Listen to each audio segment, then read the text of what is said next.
सभापति महोदया, मैं आपका बहुत धन्यवाद देना चाहता हूं कि आपने मुझे बजट 2024-2025 में बोलने का मुझे मौका दिया है। इस सरकार का लगातार ये 11वां बजट है। 11वें बजट के बाद भी नाउम्मीदगी दिखाई दे रही है और सरकार में हैं तो सरकार के लोग तो अच्छी बात करेंगे ही।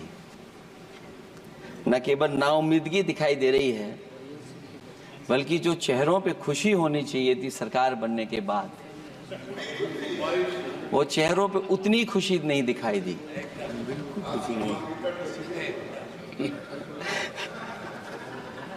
ये 11वें बजट में बेरोजगारों के लिए, युवाओं के लिए, गांव के लिए और उनकी तकलीफ परेशानी का जो मुद्दा है वो 9-2-11 दिखाई दे रहा है मुझे। महंगाई में घर चलाना, बच्चों को पढ़ाना और घर के बड़े बुजुर्गों की दवा इलाज से लेकर के महंगाई का जो सामना करना पड़ रहा है, ये बातें परिवार वाले बखूबी जानते हैं।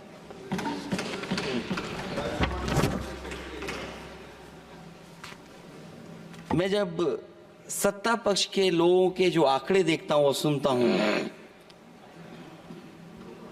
अगर इतना सब कुछ 10 साल में अच्छा हुआ है तो आप हंगर इंडेक्स में कहां खड़े हैं? अगर 10 साल बाद भी यही बात सत्ता पक्ष की तरफ से आएगी कि हम कहां खड़े हैं। आपने बड़ा सपना दिखाया make in India. Uttar Pradesh जैसे बड़े स्टेट से सबसे ज्यादा लोकसभा के सांसद चुने जाते हैं। हमें कोई बहुत बड़ा प्रोजेक्ट नहीं मिला, कोई बड़ा प्रोजेक्ट नहीं मिला। प्रधानमंत्री जी मिले हमें। और अगर कोई सभापति महोदय का कोई बड़ा प्रोजेक्ट मिला हो 10 साल में, कोई आईआईएम मिला हो, कोई आईआईटी मिली हो और जो ट्रिपल आईटी किसी समय पर उत्तर प्रदेश को मिली थी, क्या उसमें क्या सहयोग सरकार की तरफ से हुआ है? न केवल ये संस्थाएं बल्कि गवर्नमेंट जो एजुकेशन की इंस्टीट्यूशंस हैं वो सेंट्रल की तरफ से कौन सी नई आ गई? मेडिकल के क्षेत्र में कोई बड़ा संस्था ही हो? जो 2 एम्स आए हैं, मुझे याद है कि रायबरेली का एम्स भी समाजवादी सरकार में जमीन दी गई, उसके परिणाम है कि वह एम्स बन गया। गोरखपुर में भी जो एम्स आया,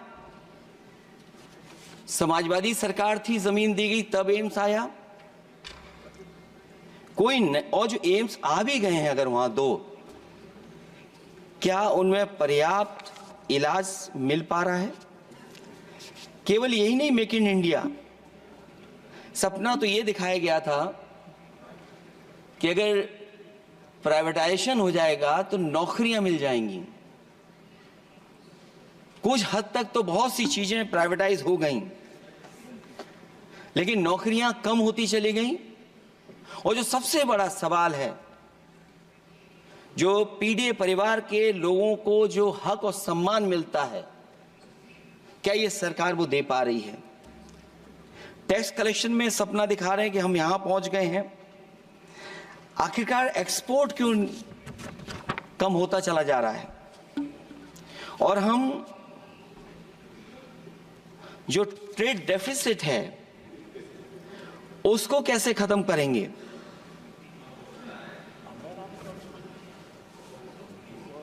दस साल में अगर हम वहीं के वहीं खड़े हैं और कोई ऐसा कुछ न दिख रहा हो और परिणाम जो रिजल्ट आए हैं यूपी के, उसमें दिखाई दे रहा है कि आपने कितना काम किया है।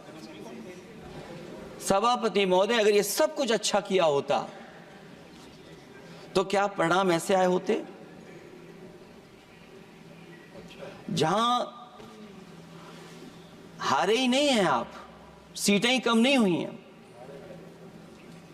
देश के प्रधानमंत्री जी भी वोट से हारे हैं, वोट से हारे। जो कभी 5 लाख तक जीतना था जिन्हें, या 10 का टारगेट बनाया था, कितने से जीते? तो कम से कम इन चीजों को तो देखें। मैं जब सुनता हूं सत्तापक्ष लोगों को तो मुझे वो लाइनें याद आ जाती कि वो झूठ बोल रहा था, बड़े सलीके से मैं एतवार न करता तो और क्या करता।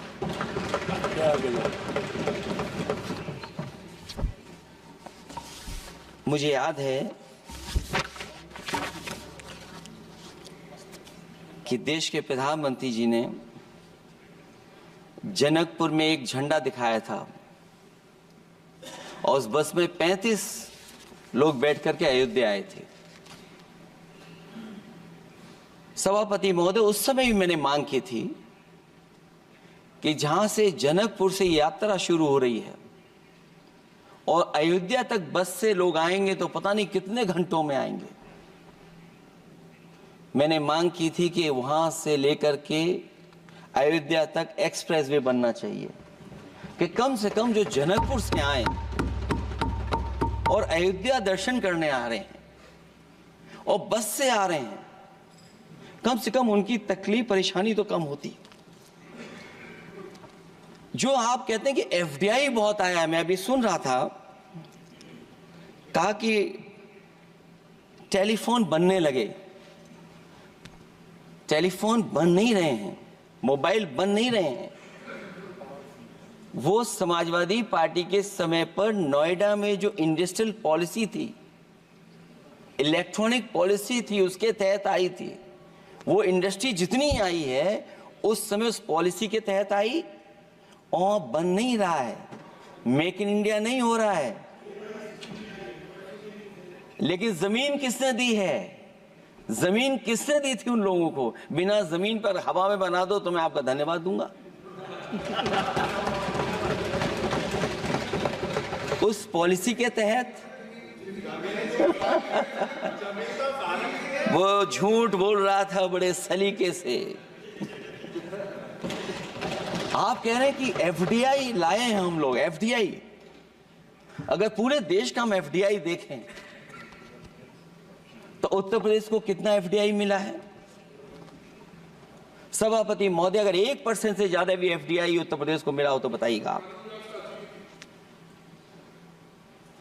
जो प्रोजेक्ट डिले हो रहे हैं, जिसकी वजह से कॉस्ट ओवररन हो रही है, उसका जिम्मेदार सभापति महोदय कौन है? डबल इंजन की सरकार है। लखनऊ में भी सरकार आपकी है, दिल्ली में भी सरकार आपकी है। आखिरकार ऐसा क्यों हो रहा है?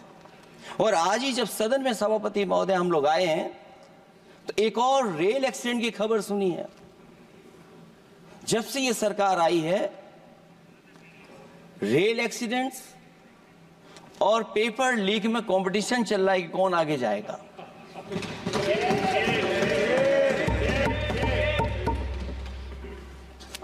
मैं तो अखबारों में पढ़ता था सभापति महोदय कि तोड़ फोड़ करके ये सरकार बनाते हैं। अभी एक सदस्य पिछली बार वो तोड़ फोड़ कर करके शायरी भी बनाने लगे हैं। जो प्रोजेक्ट और जिस प्रोजेक्ट के लिए प्रधानमंत्री जी एयरफोर्स का सबसे बड़ा हवाई जहाज हरकुलिस विमान लेकर के आए थे और वो सड़क पर उतरे थे, वो एक्सप्रेसवे पर उतरे थे। मैं समझता हूं सभापति महोदय, यहां जितने माननीय सदस्य हैं सब ने देखा होगा और सब ने निर्देश के अनुसार उस पर ट्वीट भी किया होगा। वो जो एक्सप्रेसवे अगर किसी ने बनाया था सभापति महोदय, जो डिजाइन, टेक्नोलॉजी का पार्ट, अलाइनमेंट, वो समाजवादियों की देन थी, वो आपकी देन नहीं थी। ये बात मैं इसलिए कह रहा हूं सभापति महोदया, क्योंकि इस बजट में सरकार चलाने के लिए आपने पैकेज दिया है। हमें कोई नाराजगी नहीं है पैकेज देने की, आप पैकेज और दीजिए। लेकिन अगर आप बक्सर से भागलपुर एक्सप्रेसवे बना रहे हैं तो आप उत्तर प्रदेश की पूर्वांचल एक्सप्रेसवे को क्यों नहीं जोड़ रहे हैं? और मैं तो कहूंगा आपसे कि केवल अगर आप 25 किलोमीटर जोड़ देंगे, जहां पूर्वांचल एक्सप्रेसवे रुक गया था, केवल 25 किलोमीटर आप जोड़ देंगे तो दूसरे काम को अपना जो बनाते हैं, आप ये कह पाएंगे कि दिल्ली से लेकर के आपने भागलपुर तक एक्सप्रेसवे दिया है। हाँ जी, वो अभी से नहीं, बहुत पहले से बन रहा है। बहुत पहले से बन रहा है। मैं ये नहीं कहना चाहता कि क्या दिया आपने, मैं ये कहता हूं कि अगर आप बक्सर से भागलपुर एक्सप्रेसवे दे रहे हैं केवल बिहार के लोगों को खुश करने के लिए, मैं उससे सहमत हूं कि आप बिहार की तरक्की के लिए एक्सप्रेसवे दें, लेकिन जो पखनपुरा जो आखिरी गांव है जहां पर छूट गया है, वहां से आप क्यों नहीं जोड़ रहे हैं? और हमारे स्टेट के लिए आप कोई नया एक्सप्रेसवे क्यों नहीं दे रहे हैं? आप हमारे लिए क्यों नहीं दे रहे हैं एक नया एक्सप्रेसवे? आप दिल्ली के बजट से दे रहे हैं, आप यूपी अपने बजट से बना रहा है। आप बताइए कोई यूपी को आपने एक्सप्रेसवे दिया हो? कोई एक्सप्रेसवे नहीं दिया। और मैं तो कहूंगा, और याद दिलाइएगा अपनी सरकार को, एक बुंदेलखंड एक्सप्रेसवे बना था, अभी बताएंगे आपको उसका भी। सभापति महोदय, एक बुंदेलखंड एक्सप्रेसवे दिया सरकार ने, उत्तर प्रदेश सरकार ने, वो दिल्ली के बजट का नहीं है। मैं मांग कर रहा हूं कि दिल्ली के बजट से कोई एक्सप्रेसवे मिलना चाहिए। जो बुंदेलखंड एक्सप्रेसवे दिया, प्रधानमंत्री जी उद्घाटन कर करके वापस लौटे। अब रिपेयर का पैसा कौन देगा?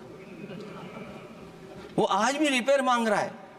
सभापति महोदय, कोई कल्पना कर सकता है कि नया एक्सप्रेसवे बना हो जिसका प्रधानमंत्री जी ने उद्घाटन किया हो, वो आज रिपेयर मांग रहा हो?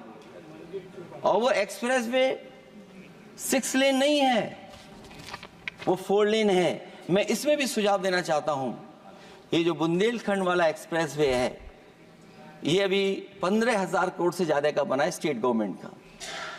इसको मुनाफा नहीं हो रहा, टोल कलेक्शन नहीं है बहुत ज्यादा।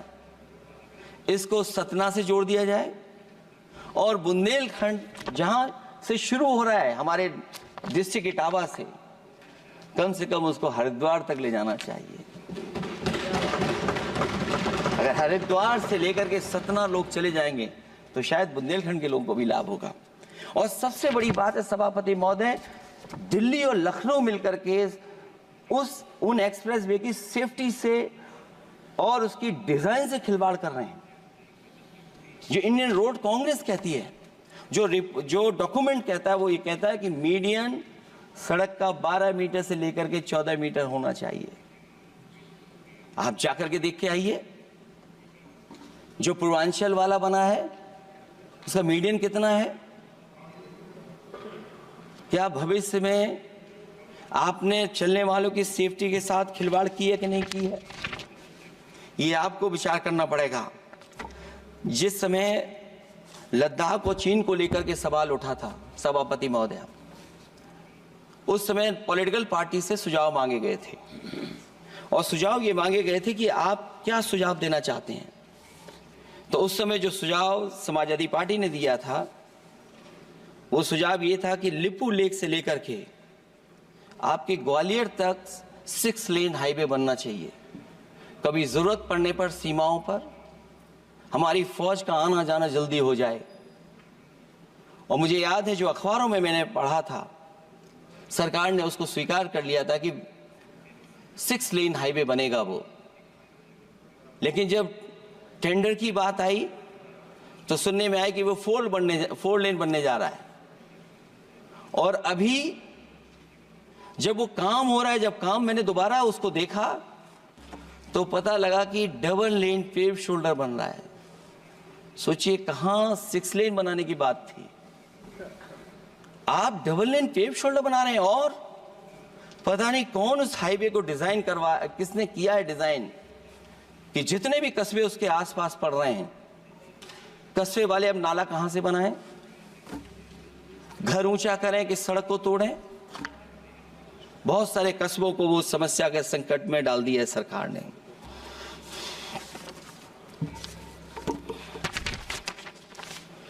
जो सरकार मंचों से ये कहती थी कि हम किसानों की आय दोगुनी कर देंगे, आज तो 11 साल हो गए सरकार को। किसान की आय दोगुनी हो गई क्या सरकार बताए?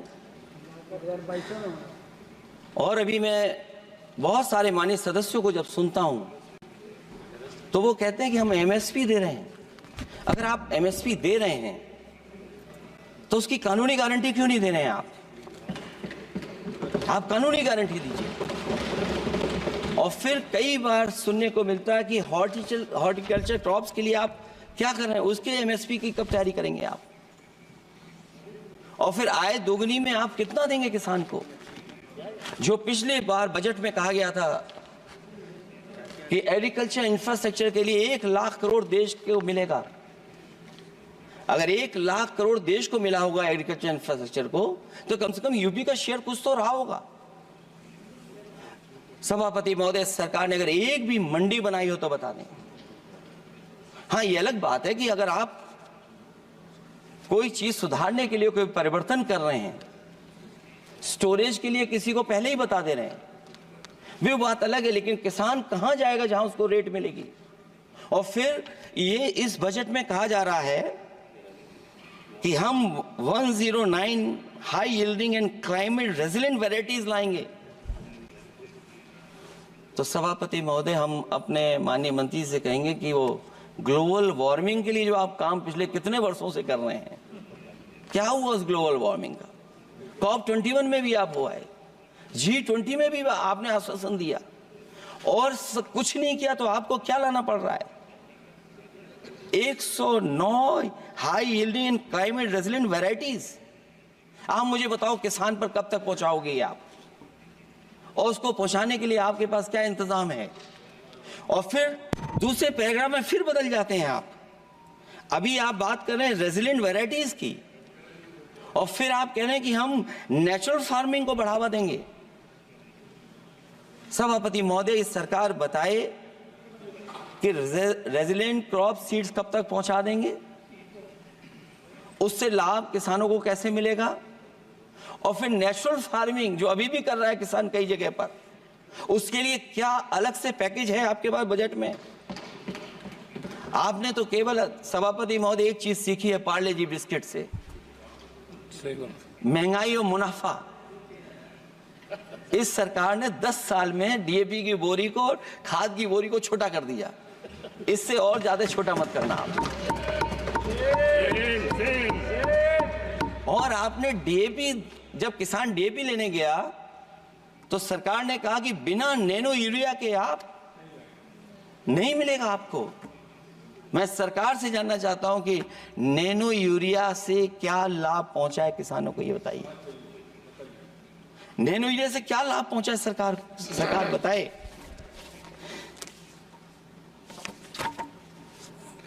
हमारे यहां बड़े बड़े आयोजन हुए सभापति महोदय, इन्वेस्टमेंट मीट के बड़े बड़े आयोजन हुए इन्वेस्टमेंट मीट के, और 5 लाख करोड़ के एमओयू साइन हो गए, 5 लाख करोड़ के। मैं ये सभापति महोदय, बजट हमारी क्या मदद कर रहा है उत्तर प्रदेश के उद्योग लाने के लिए? और ऐसे आयोजन हुए जिसमें देश के प्रधानमंत्री आए, देश के राष्ट्रपति आए, और देश के जितने बड़े उद्योगपति सब आए थे। लेकिन आज यूपी को क्या मिला वहां पर? किसानों के लिए एग्रीकल्चर सेक्टर में बड़े बड़े एमओयू हुए, लेकिन आज जमीन पर कुछ नहीं दिखाई दे रहा है। मुझे याद है समाजवादी सरकार में, क्योंकि देश का सबसे ज्यादा उत्पादन दूध का अगर कहीं हो रहा है तो उत्तर प्रदेश में हो रहा है, और उस उत्पादन को बढ़ावा देने के लिए और इन्वेस्टमेंट लाने के लिए उस समय की सरकार ने फैसला लिया कि अगर बाहर से भी कोई डेयरी या डेयरी प्लांट लगाना चाहेगा तो उसमें सरकार सहयोग करेगी। और परिणाम यह हुआ कि गुजरात की 3 अमूल प्लांट लग गए यूपी में। तो मैंने उद्घाटन किए, एक देरी से हुआ तो देश के प्रधानमंत्री जी ने किया। लेकिन उसके बाद कोई नया प्लांट आया हो तो बता दें। जो अमूल से पुरानी संस्था है, क्या उसका सहयोग कुछ करेंगे आप लोग? क्या आप पराग का सहयोग करेंगे कुछ? न केवल दूध उत्पादन में उत्तर प्रदेश आगे है, बल्कि चीनी में और गन्ने की पैदावार में भी कभी आगे कभी पीछे होता है। किसानों को भरोसा दिलाया गया था कि उनकी भी आय दोगुनी हो जाएगी, उनको भी बहुत सुविधाएं दी जाएंगी, बिजली फ्री दी जाएगी। सभापति महोदया, उन्हें फ्री बिजली नहीं दी सका। यह आश्वासन था आपका। और आज अगर उत्तर प्रदेश पिछड़ इसलिए रहा है क्योंकि सबसे महंगी बिजली अगर कहीं कोई पा रहा है तो उत्तर प्रदेश पा रहा है। और मुझे याद है, क्योंकि बात ये मुझे इसलिए कहना चाहिए, बीजेपी के एक विधायक जो सबसे बुजुर्ग थे, वो देश के प्रधानमंत्री जी के क्षेत्र में बिजली 24 घंटे आए, उसके लिए वो धरने पे बैठ गए थे। वहां के अधिकारियों ने कहा कि बुजुर्ग हैं, इनका स्वास्थ्य बेहतर नहीं है, इनका धरना आप उठवा दीजिए। मैंने सभापति महोदय उनको बुलाया, मैंने उनकी बात सुनी। उन्होंने कहा कि प्रधानमंत्री जी के क्षेत्र में 24 घंटे बिजली होनी चाहिए। उसी दिन मैंने फैसला ले लिया कि प्रधानमंत्री के क्षेत्र में 24 घंटे रहेगी बिजली। और मैंने उनसे मांग की, सभापति महोदय, कि उत्तर प्रदेश देश के प्रधानमंत्री को बनाने में सबसे बड़ा सहयोग किया है, इसका कम से कम बिजली का कोटा तो बढ़ जाए यूपी का। वो 8 साल हो गए, उत्तर प्रदेश ने देश के प्रधानमंत्री को तो दे दिया, लेकिन अभी तक बिजली का कोटा नहीं बढ़ा। हमें उम्मीद है 11 शुभ होता है, इस 11वें बजट में कुछ तो सुविधाएं ऐसी उत्तर प्रदेश को दी जाएंगी जिससे वहां के लोगों को लाभ पहुंचे, मदद पहुंचे।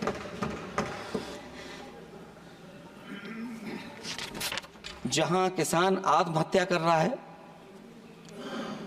और पिछले 10 साल में सरकार जानती होगी कि कितने किसानों ने आत्महत्या की है, लाखों लाख किसान आत्महत्या कर चुके हैं। जहां किसान तकलीफ और परेशानी में है, वहीं सबसे ज्यादा अगर संकट किसी चीज पर आया तो वो नौकरी पर आया है, रोजगार पे आया है। जब सरकार का बजट मैं पढ़ता हूं तो जो स्कीम्स लाई जा रही हैं उसमें, क्या ये स्कीम नौजवान को पक्की नौकरी दिलाएगी? क्या इन स्कीम से 5,000 रुपए देकर के आप नौजवान का भविष्य बनाना चाहते हैं? आप क्या दे रहे हैं आप? और मुझे तो ये लगता है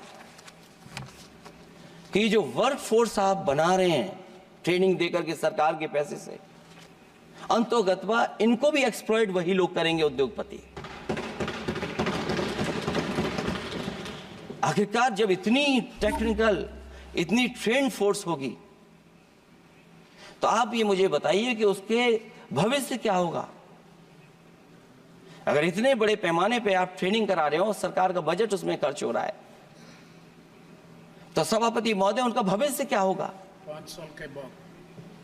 और जो अग्निवीर वाली नौकरी है, सभापति महोदय, कोई भी नौजवान जो फौज के लिए तैयारी करता है वो कभी स्वीकार नहीं कर सकता। जब पहली बार ये स्कीम आई थी अग्निवीर, उस समय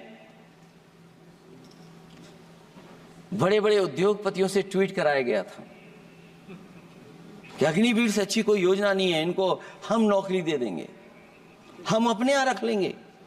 और शायद सरकार में बैठे लोगों को यह बात याद होगी, क्योंकि सरकार खुद स्वीकार करती है स्कीम ठीक नहीं है, तभी वो अपनी अपनी सरकारों से कह रहे हैं कि अग्निवीर वाले जो लौट करके आएंगे उन्हें कोटा दीजिए, आप नौकरी दीजिए।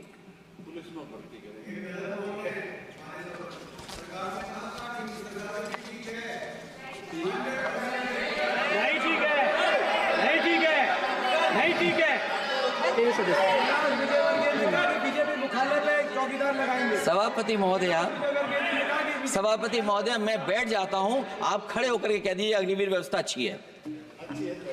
मैं इस सभा में खड़े होकर कहता हूं, उस राज्य से आता हूं, हिमाचल प्रदेश से, जिसने पहला परमवीर चक्र विजेता मेजर सोमनाथ शर्मा दिए। कारगिल के युद्ध में सबसे ज्यादा शहीद होने वाले हिमाचल प्रदेश के वीर नौजवान थे। 4 परमवीर चक्र विजेता हुए, उसमें से 2 कैप्टन विक्रम बत्रा और सूबेदार संजय कुमार हिमाचल प्रदेश से हुए। और मैं कहता हूं, जी हां, जो लंबे समय से मांग थी 1 रैंक 1 पेंशन की किसी सरकार ने पूरी नहीं की, वो नरेंद्र मोदी जी की सरकार ने यहां पर पूरी की है। और मैं एक बात और कहता हूं, अखिलेश यादव जी सुन ले, अग्निवीर में 100% एम्प्लॉयमेंट की गारंटी है और रहेगी। माननीय सदस्य साहब अपनी बात। सभापति महोदया, जो मैंने बहुत छोटा सवाल पूछा था, मैं दूसरी बात कहता हूं। अगर ये जो बात आप कह रहे हो, तो आपको जरूरत क्यों पड़ रही कि आपको उत्तर प्रदेश में और प्रदेशों में कोटा देना पड़ रहा है 10%? सभापति महोदय, सभापति महोदय, सभापति महोदय, सभापति महोदय, जहां तक परमवीर, रुक जाइए,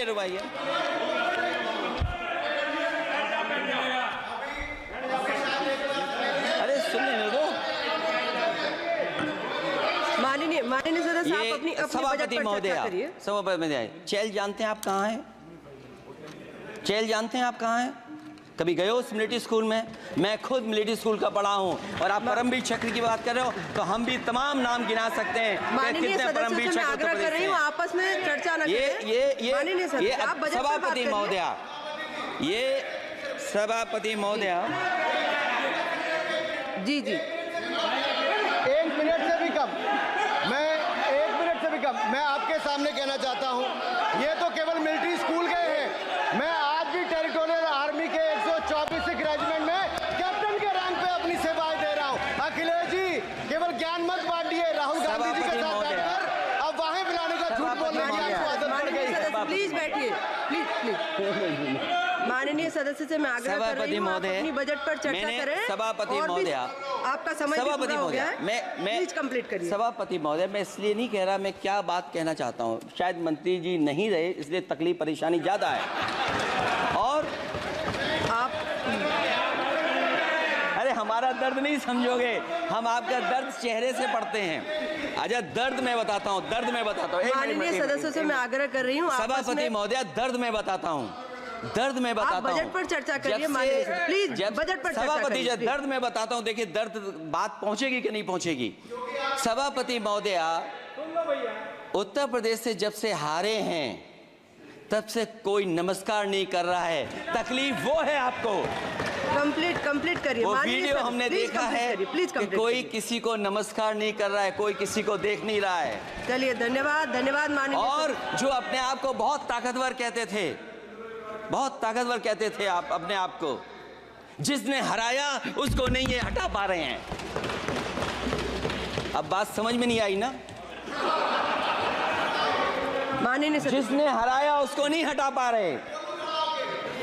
और अगर सभापति महोदय, अग्निवीर व्यवस्था समाजवादी लोग स्वीकार ही नहीं कर सकते। आप बजट पर पूरी अपनी बात रखिए। सभापति महोदय, अग्निवीर स्वीकार नहीं कर सकते। जब भी हम सत्ता में आएंगे, 1-2 साल, ये चलने वाली सरकार नहीं है, गिरने वाली सरकार है, याद रखना।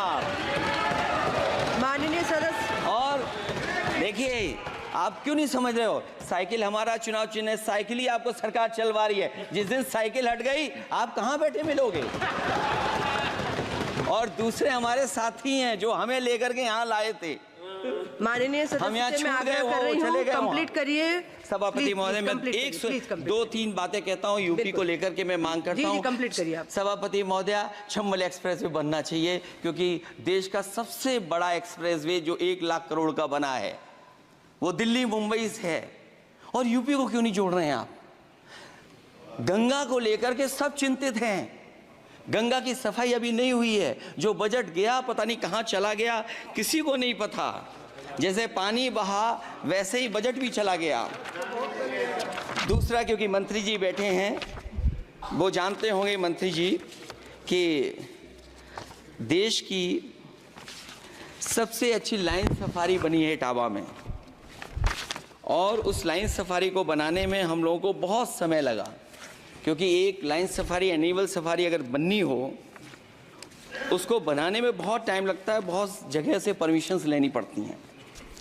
हम लोगों को परमिशंस नहीं मिली, और क्योंकि वो प्रोजेक्ट अच्छा है, एशियाटिक लाइन्स की ब्रीडिंग शुरू हो गई वहाँ पर।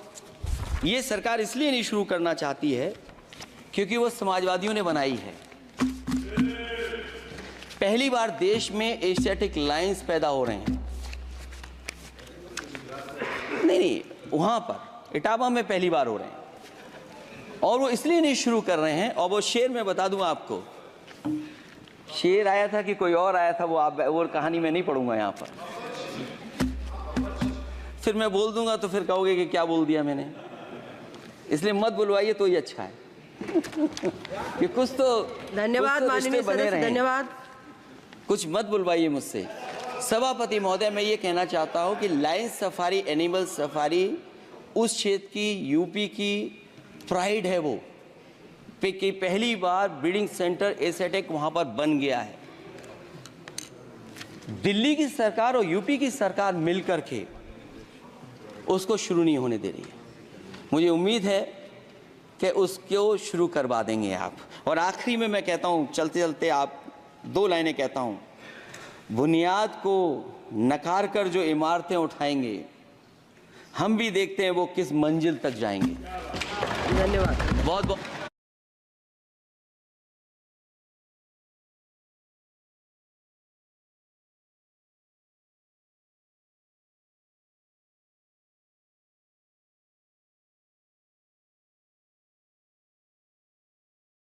मैंने कहा हम काम नहीं रोक रहे हैं, लेकिन सभापति महोदय मैं कहना चाहता हूं, इन लोगों का कौन टाउन प्लानर है, कौन आर्किटेक्ट है, मैं नहीं जानता हूं, लेकिन ये जब सरकार से चले जाएंगे तो विश्व की सबसे बढ़िया नगरी अगर कोई बन करके दिखाएंगे तो वो अयोध्या नगरी होगी।